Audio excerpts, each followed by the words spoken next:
வேதத்திற்கு உண்டான ஒரு பண்டிகை என்றால் அதுதான் ஆவணியவிட்டம். பொதுவா ஆவணியவிட்டம்னு கேள்விப்பட்டதும் பிராமணர்கள் எல்லாம் பூநூல் மாற்றும் ஒரு நாள்னு மட்டும்தான் எல்லாருக்கும் தெரியும்.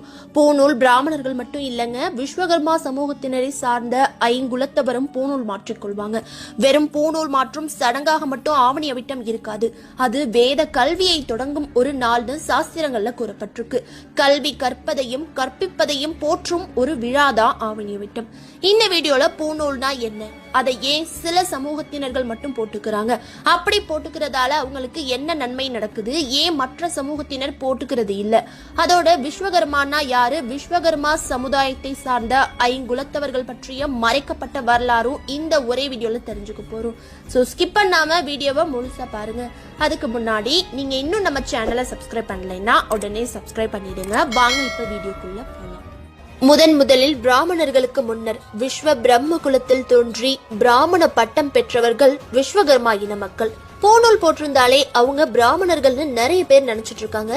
பிராமணர்கள் மட்டும் இல்லங்க, விஸ்வகர்மா சமூகத்தை சார்ந்த 5 குலத்தவர்களும் பூநூல் இன்னமும் அணிஞ்சிட்டு வராங்க.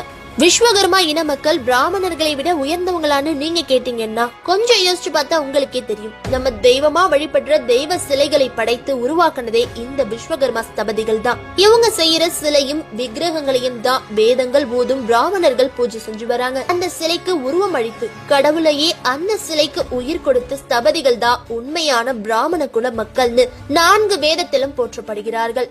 விஸ்வகர்மா மக்களை பொறுத்தவரை ஸ்ரீ விராட் விஸ்வகர்மா தான் இந்த உலகத்தை படைத்து கடவுள்களையும் மற்ற உயிரினங்களையும் படைத்ததா சொல்லப்படுது.